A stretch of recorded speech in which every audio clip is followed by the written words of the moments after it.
Sorry, guys. Now you're under pressure. I don't remember writing that. He has spent many years traveling across the country, performing as a one-man band, and he now uses his love and gift of music to reinforce his message and help others like us find their rhythm in life. He shares his Detroit Lakes home with his wife Denise, where they enjoy the outdoors, friendships, and each other. Please join me in welcoming the off-duty chief. And I'm going to have to say his name again, Tim Eggebraaten. I just get excited when I hear the name pronounced correctly. That's just so awesome. What an honor it is to be here. And we're going to start the morning out with the sing-along portion of the presentation. Like a Yeah. dance. Before you get started, you have to know Tim lives in Detroit Lakes. Left your house at what time this morning? Oh, 2:45. Yeah.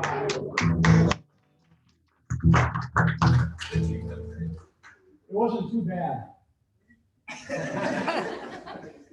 So I wrote this song about 3 months ago. I asked a friend of mine if he would help me write a song to preserve my dear sweet mother's legacy.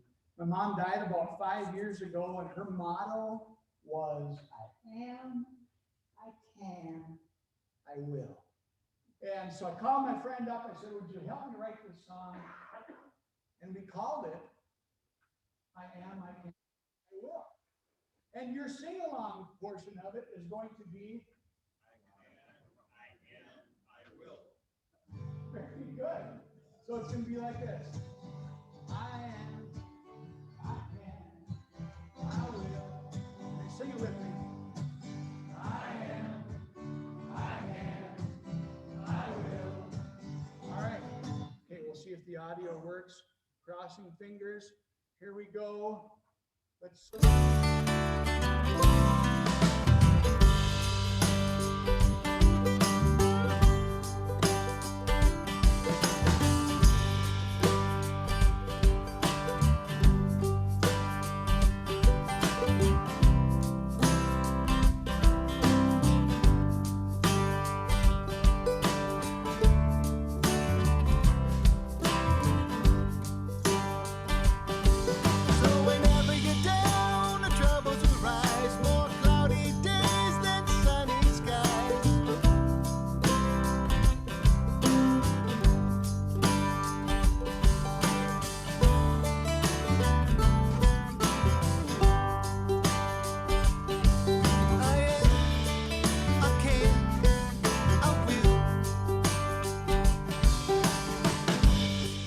Everybody drive safe.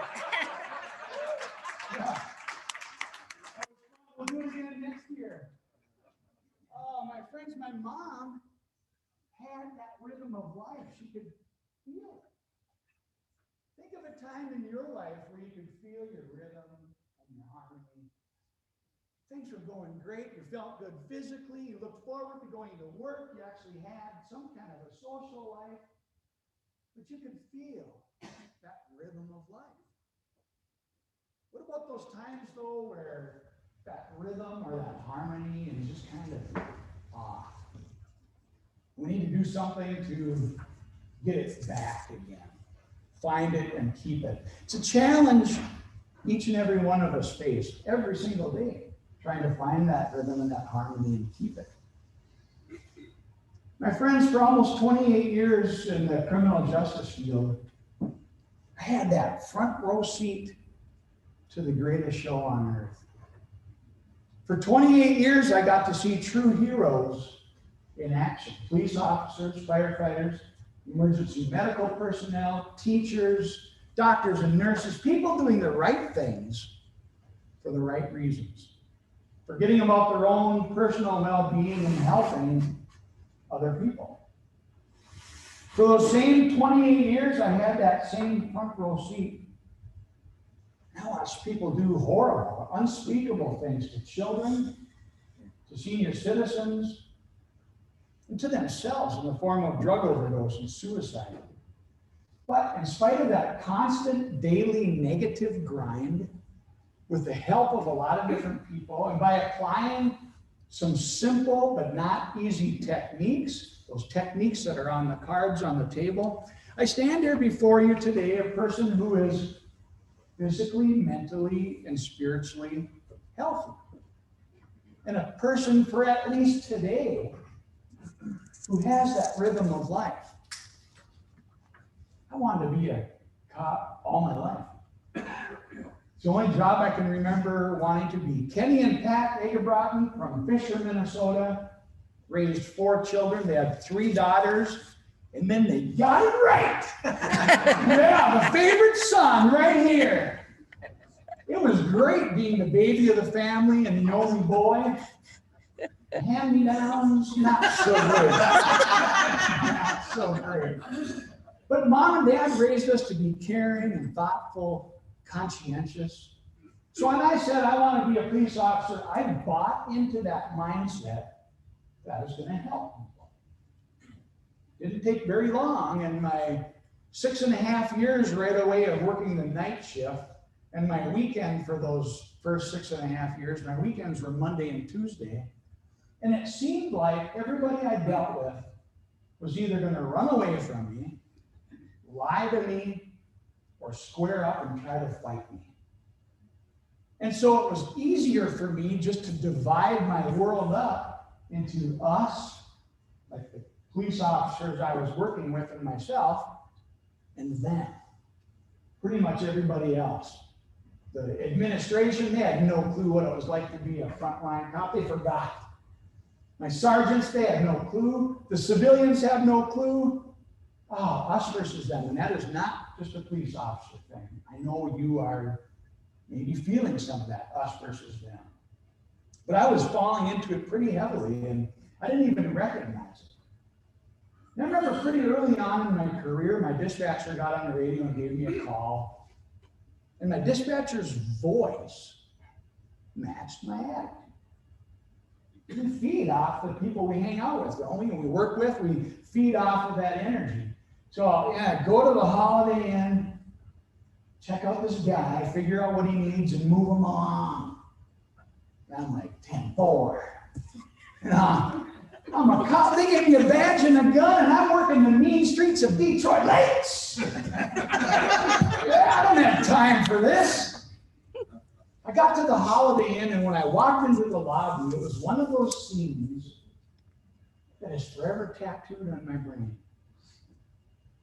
It's like if I asked you, you remember what you were doing when you first heard about the terror attacks on 9/11? Most of us can remember in color where we were, how we were standing, who we were with. And when I walked into the Holiday Inn that night, that was one of those 9/11 moments for me. As clearly as I can see you right now in this room in my mind, I can see this guy standing there. He's skinny, in his mid-60s. See his gray hair. See his brown eyes. Something about those eyes. You see his little brown dress shoes, and right next to his left foot, there's a white plastic Walmart bag that probably contained all of his life's possessions. So as I took out my notebook, I started talking to him and asked him his name. He told me his name was Norman.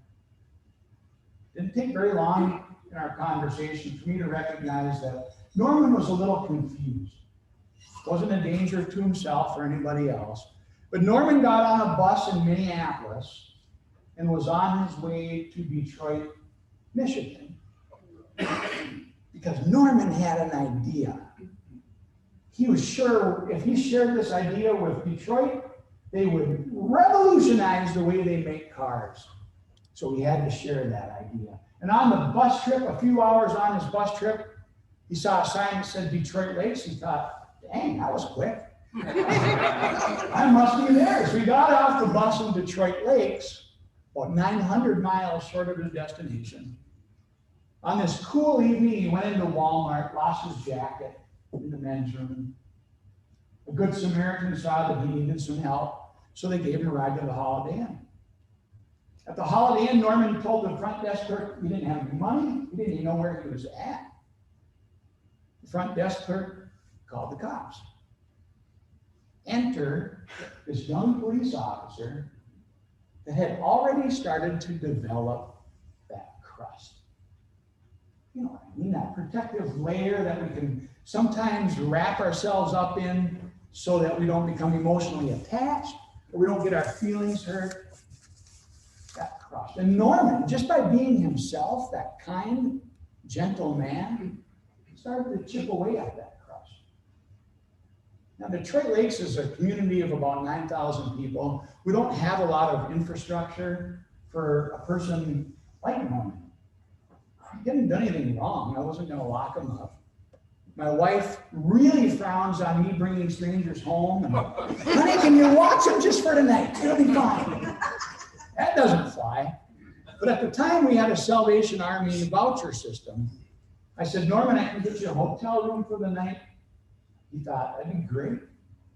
So I grabbed his Walmart bag and loaded him up in my car, and I took him to a hotel. And as we were walking in, there was one desk clerk working by herself, and it was late at night. I kind of made a grand entrance. I said, hey, I'd like you to meet Stormin, Norman. And Norman just smiled. I said, I'm not Stormin. I'm just Norman. Chipping away at that crust of mine. I filled out my paperwork and I started to leave and wished them both a good evening. And as I was on my way out, Norman said, wait a minute. Stopped and turned around and looked at him. And he was looking at me with those brown eyes of his. Something about those eyes. And Norman was looking at me in a way that nobody had looked at me like that prior to then. With those brown eyes of his, he was looking at me in a way that nobody has looked at me like that since then. It felt like Norman was looking into my eyes, and it seemed like he was looking into my soul. It seemed like a long time we were locked in each other's gaze. I know it was just a few seconds. And as we were staring at each other, he just looked at me and said, I want to remember the people who have helped me. I didn't know what to say. I just kind of broke my gaze with him. I turned around and I shuffled out to my police car and I sat in my squad car. I started to cry. And you have to understand that Tim Eggebraaten at that stage of life did not cry. Wasn't against it. I certainly don't think it's a sign of weakness. I just didn't cry. Now I cry at Disney movies. This morning the sun was coming up. I was like, dang, that's beautiful. But then I didn't, and there I was sobbing. And I remember thinking to myself, who have I become? This was not the Tim Eggebraaten that Kenny and Pat Eggebraaten from Fisher, Minnesota raised to be caring and thoughtful and conscientious. Somewhere along the line, things had changed. I had changed, and I didn't even recognize it. And it took Norman, just by being himself, to make me realize that my rhythm of life was offbeat. And I needed to do something to improve my attitude. My attitude stunk. And I was probably hateful to be around at that stage of my life. And I think about Norman a lot. And I think about the Normans and the Normas that are put into our lives. These people that we encounter, that are sometimes we just look at them and something they say or do causes us to stop and reflect and think, you know, oh, I've been just a grump lately. My attitude stinks. Maybe the Norman or the Norma for you today is going to be someone you're sitting next to, or someone at the grocery store or the gas station. My friends, the beauty of it is that each and every one of us has that opportunity to be a Norman or a Norma for somebody, just by our smiles, opening the door for somebody, nice shoes, you know, something that causes people to stop and think, that was really cool how they handled that. I got to start working on my attitude. So if that's tripping your trigger, if you're thinking, yeah, I could probably work on my attitude, there are techniques that we can apply. I haven't invented any of these techniques. I've been using these techniques for years, and I'm just now studying and learning why they work and how they work. But your golden nugget for today on what we can do to be a more positive person, our golden nugget today is to make positive thinking a habit. Let me start right now. Simple, but not easy. There have been recent studies that are coming out that are indicating anywhere from 40 to 60% of our personality is hardwired through our DNA, and that's just who we are. That leaves 40 to 60% of our personality that we can work on, like an Olympic weightlifter works on getting stronger. So when we talk about making positive thinking a habit and consciously focusing on that, is that possible? And the studies are showing that yes, it is possible to work on. One of the reasons I believe that's true is because of this guy, my dad. When my dad was 78 years old, he was diagnosed with idiopathic pulmonary fibrosis, IPF. No cure. They said, Kenny, you're going to die from this disease. And I don't think things happen by accident. I think things happen for a reason. When Norman came into my life, you could call that fate, call it karma, call it stars. It's my belief that God put Norman into my life. Because he saw me floundering. And Norman came into my life, grabbed me by the shirt, shook me up and said, wake up! Focus, Tim Eggebraaten. What's your purpose? What are you doing here? And it worked. So things, I believe, happen for us, not to us. When my dad was diagnosed with IPF, it coincided perfectly with when I retired from law enforcement at the right old age of 50. And when I retired from law enforcement, my mom had died about a year and a half before that. So it's Christmas of 2016. I said, Dad, travel with me. I had my guitar all packed up, ready to go. I had some music gigs in warmer parts of the country. And Dad said, I don't want to be a burden. So my wife and my sisters and I kind of ganged up on him that Christmas, said, go with him. It'll be fun, road trips. So in January of 2017, we loaded up my Subaru Outback and we drove from Detroit Lakes to Southwest Florida so I could entertain. And Dad rode in that co-pilot seat. March of 2017, and we loaded up that Subaru Outback and we drove from Detroit Lakes to Mesa, Arizona. So I could play guitar and entertain at these 55 and up communities. I had a fake ID to get in. Yeah. And Dad rode in that co-pilot seat. In July of 2017, we flew from Fargo, North Dakota to Las Vegas, and we spent 4 straight days, 10-hour days, enjoying barbershop choruses and quartets from around the world. It was magical. And every single morning that we would get into a vehicle and go to another destination, Dad would shuffle out to the car with his oxygen tank behind him. He'd sit down in his co-pilot seat. We'd throw the oxygen in the back seat, plug it into the cigarette lighter, and every single morning, Dad would hit that dashboard. Tim Bob, I wonder what today's adventures are going to be. 78 years old. He could have been focused on the fact that he used to be 6'2", 240 pounds strong as a mule. That disease took away his ability to breathe. It took away his strength. It took away a lot of his weight. But instead, he made a habit out of focusing on what's the adventure going to be today. My challenge for you, my friends, is to think about that honestly in your own life and make positive thinking a habit. It's a choice. We all have choices every single day. Some have chosen to be with us virtually. Some have chosen to be here today. Some have chosen, you chose your careers maybe. You chose what to wear today. And on my way down here today, I was halfway thinking, I hope and pray that somebody in Lakeville Rotary is wearing bib overalls today. Let me down. They both. Now, I this guy is in the picture? But he reminds me of a guy that the Moorhead Police Department arrested when I was a young correctional officer. This guy was huge.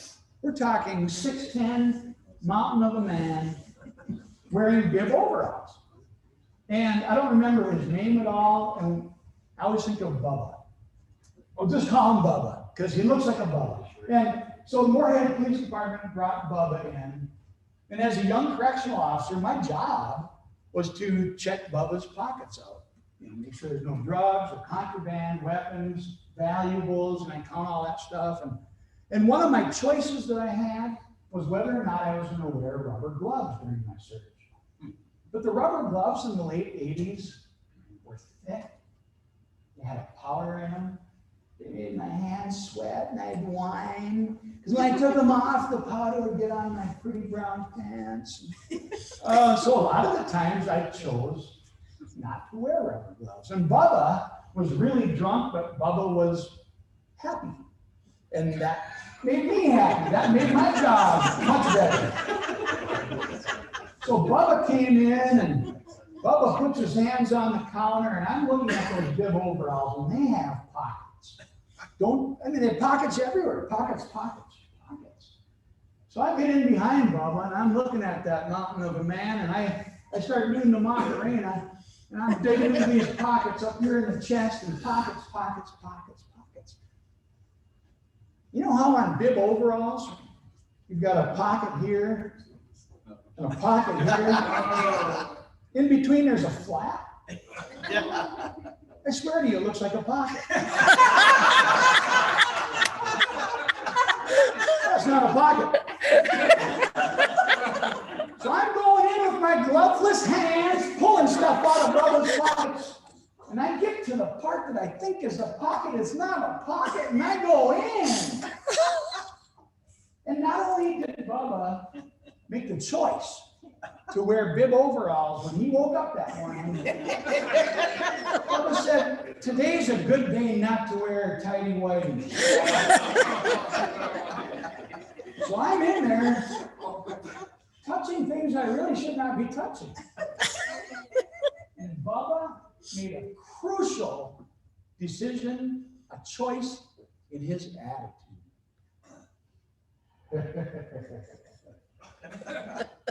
And I had to choose how I was going to react.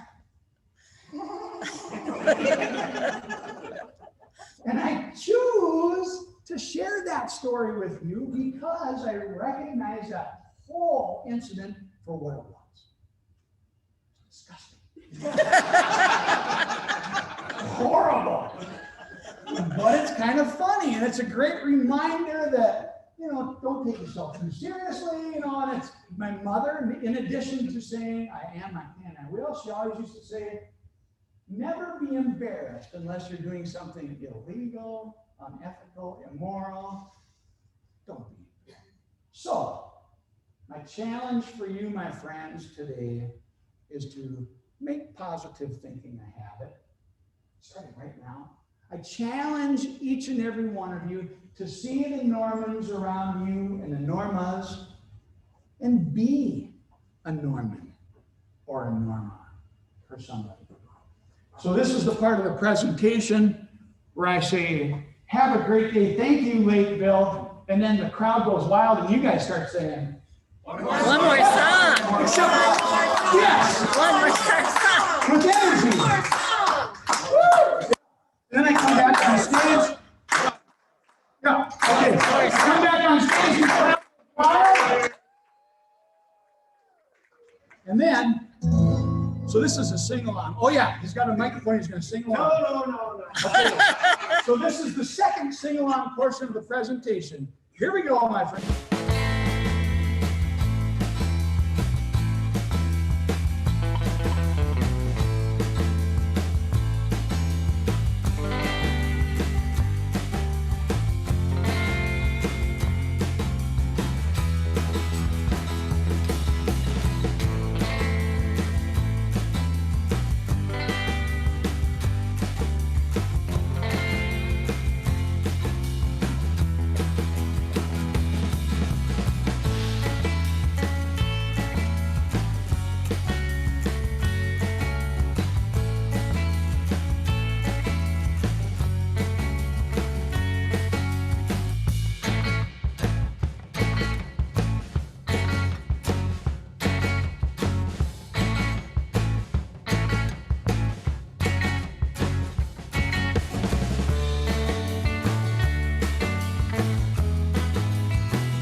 is I walk the night, if you don't mind.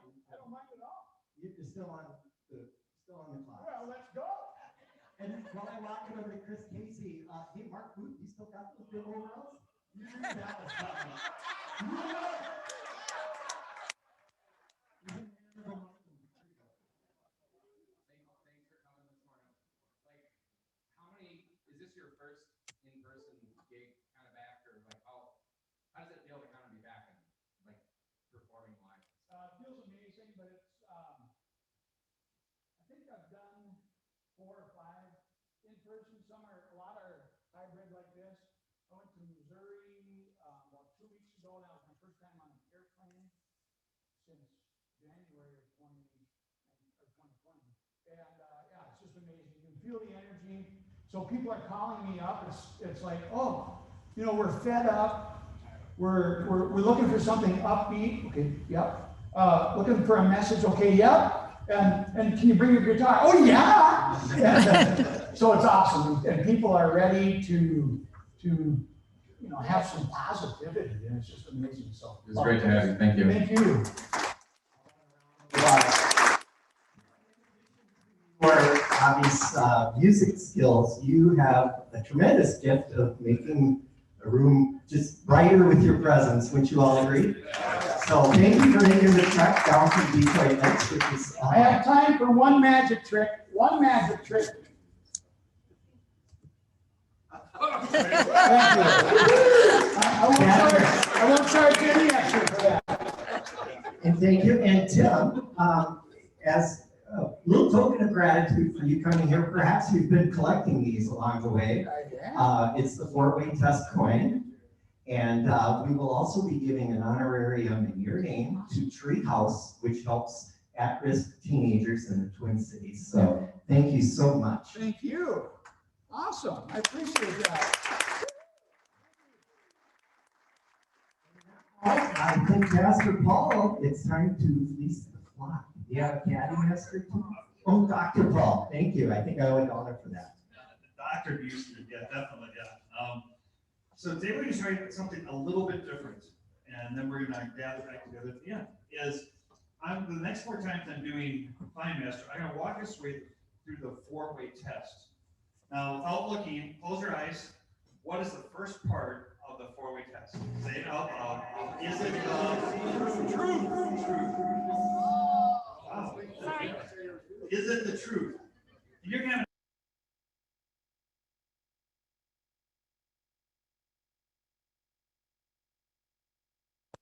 going to practice something I love to do with my youth group: 2 truths and a lie. 2 truths and a lie. So you're going to think to yourself, what are 2 things about myself that are kind of unusual, because you want to kind of have people guessing. And then 1 thing that is an absolute fabrication.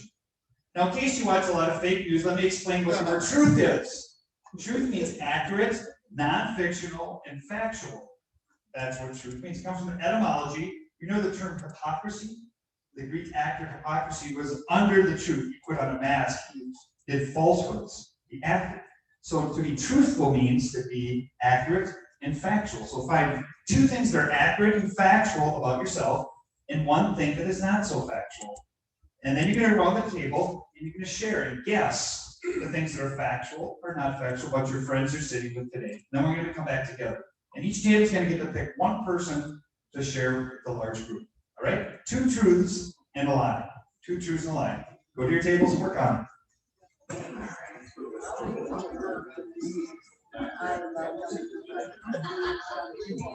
You get to go. 2 truths and a lie.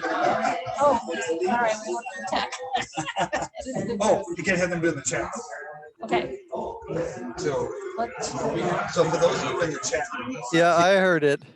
I don't know. so just you can type it in. Okay. In the chat room, they need to do 2 truths and 1 lie. You type it in. People can start guessing with each other in the chat room. What are the truths about each other? What are the lies?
I know.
He's up in the corner.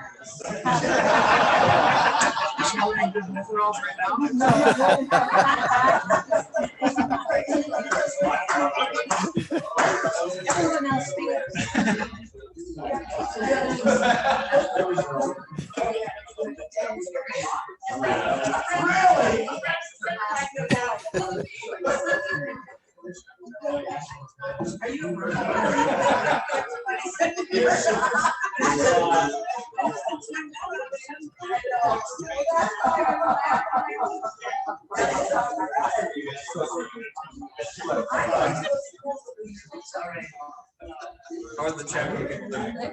You're down to two. Doc Ock.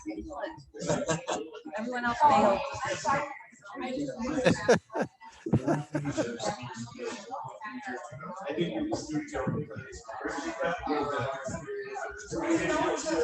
I don't think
Something a little over a year ago, we didn't even know what.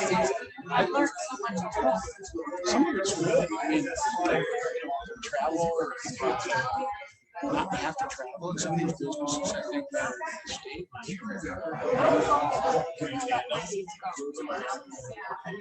Oh, nice. Yeah. Yeah, I've had some real materials.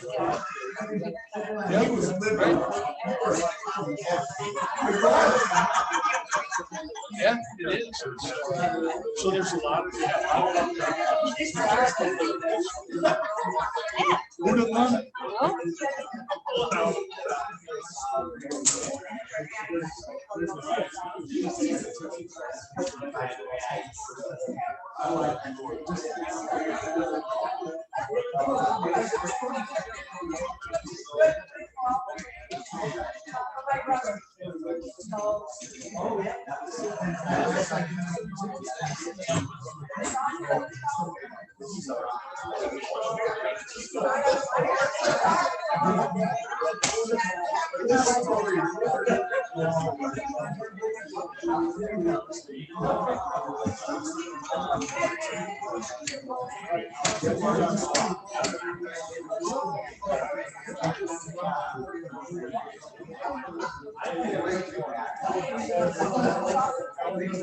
All right, we're going to give you 1 minute to wrap up your stories. Pick your best liar to share with the large group.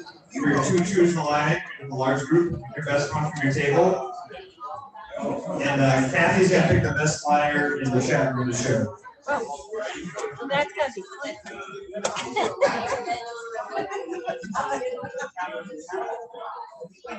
2 truths and a lie.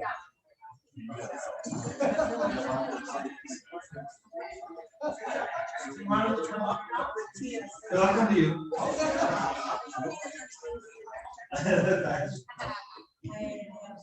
So do you guys have your best liar come forth this time? Amy, please stand. So the rest of you, since choose the best liar, you gotta all pay a part. Time to reflect it.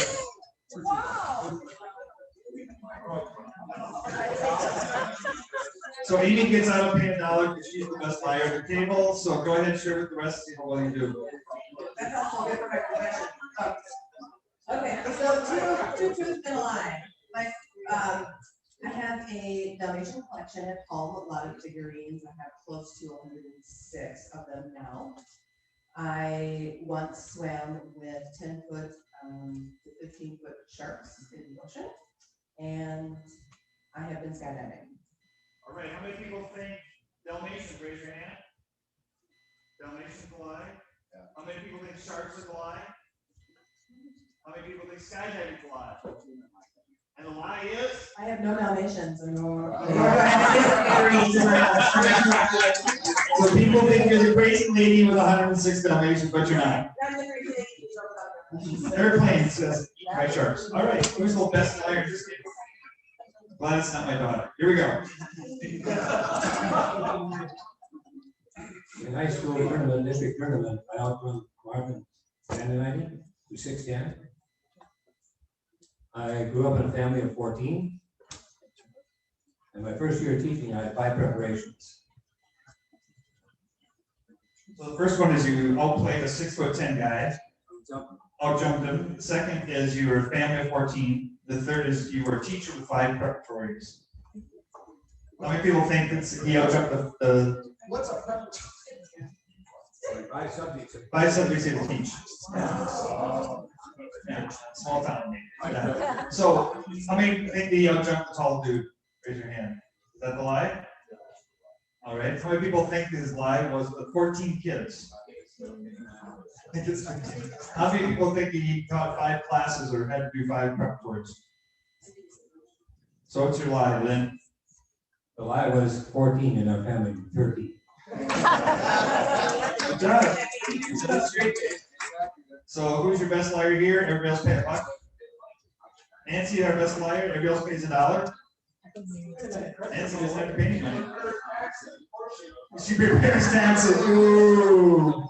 Oh, it's a profession. I used to crew for a race car driver.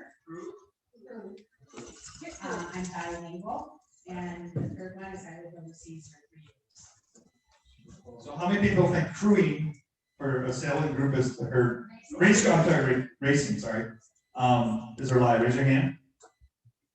How many people think bilingual? Raise your hand. How many people think living overseas for 3 years? Raise your hand. And the lie is? Bilingual. Bilingual. You lived overseas for 3 years and you're not bilingual? What's wrong with you? You're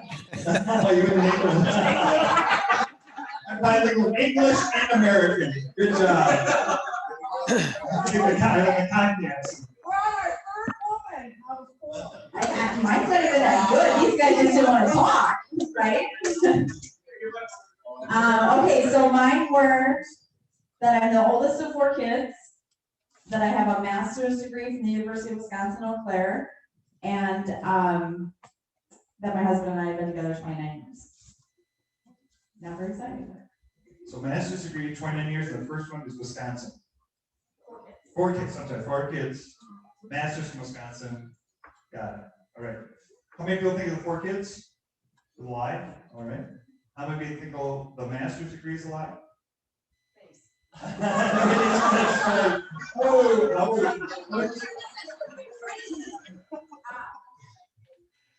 Husband and her have been together 29 years. Is that a lie? And the lie is? The master's degree. Call her out. Yes. Who's the best liar in this crowd? It's gotta be Mark. He's back already. And we could hear you're not the first one, but so 20 years of sobriety, born in Etobicoke, Canada, and first job was fueling planes at a small regional airport. So first one was it's been 20 years sober. Second was I can't name the town. Etobicoke, Canada. He's a Canadian. Third, or the third is that he was he filled up small planes. So what was the first? In those arts. There we go. So first one, how many think he's Canadian? How many people think that's a lie? Is he a Canadian liar? Huh? How many people think it is? Yeah, how many people think it is that he's a fuel guy for the Ozarks? Everyone's gonna think it's 20 years. And after 20 years of sobriety, how many people think that's a lie? So, somebody saw him drinking this morning. No, just kidding. And the lie is? So my first job was at a small airport, but I was only 15, so I served sodas and had cooked burgers. I didn't go anywhere near it. So we're getting a place, but nowhere near. Good, that's a good thing. Who's the best liar here? Another woman in the lawyer. Whoa.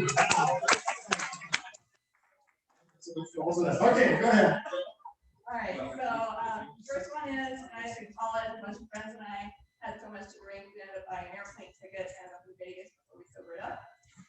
Number 2, common theme, I've been skydiving, and number 3, when I was 13, I went to Australia.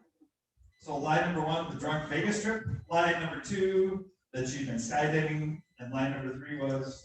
When I was 13, I went to Australia. 13, she got drunk and went to Australia. No, just came to Australia. Okay. So which of those 3 is lie? How many people think Vegas is a lie? Raise your hand. A lot of them think you're drunk in Vegas. A lot of people think skydiving is a lie. Ooh, not very interesting. Okay. And how many people think 13 in Australia was a lie? And the lie is? Drunk Vegas. She wouldn't go cheating. Come on. Look at that face. Oh, come on. Party down. Shame on you. Shame, shame, shame. All right, who's the best drinker? I mean, best liar here. Oh, Steve. All right, high school, I made cheese. I skydived in the Napa Valley. And Napa Valley. Oh, Napa, okay. And I drove a race. So cheese, how many people think cheese? The cheese is the lie. How many people think skydiving in Napa Valley, not Apple Valley? All right. And the third one is NASCAR? Driving a race car. Driving a race car. Okay, that's a little better. All right, how do you think it's a lie? And the lie is? Race car. Race car. All right, do we miss anybody? We got another chat room? Clint's going to be our liar for the chat room. Everybody else, Venmo's $1. Or read it, Kathy? Okay, For Clint, his first car cost $300. His nickname was once Evil Knievel. And he has never worn overalls or even suspenders. So how many, I think this current car costs $300. I don't know. How many of you think a $300 car is the line? Raise your hand. All right. How many think this looks good in bib overalls? Raise your hand. How many think this line is Evil Knievel? Okay. Clinton, what's your line? Well, I have actually worn overalls to do barn chores at a dairy farm. Type it in there. We can't hear you, Clint. Oh, excuse me. Whereas. Is it 1, Clint, 2, or 3? Just put your fingers up. Number 3, you've never worn overalls or even suspenders. Good. That's a good thing. Do you have any happy dollars today? Any happy dollars? We'll start in the back. I got 20 happy dollars. The day after tomorrow is Saturday, June 5th. And Diane and I will be celebrating our 50th.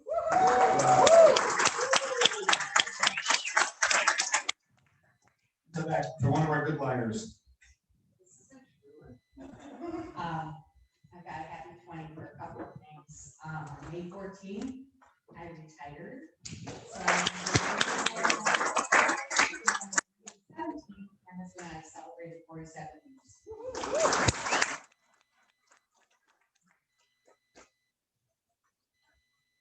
I was there for your retirement on your way out the door. We got to celebrate it. This is a 5. I didn't have any 20, so I'll bring that back. But congratulations on 47 and 50. We celebrated our daughter Hannah's wedding on Sunday, so this is the beginning of the next 60 plus years. Any others over here? Got a happy dollar for, we had a nice family type reunion this weekend. We had all Karen's family and my daughter came in from Vegas. And so the first time in a year and a half, we've had everybody together out in our garage and outside and had a great time reconnecting and visiting.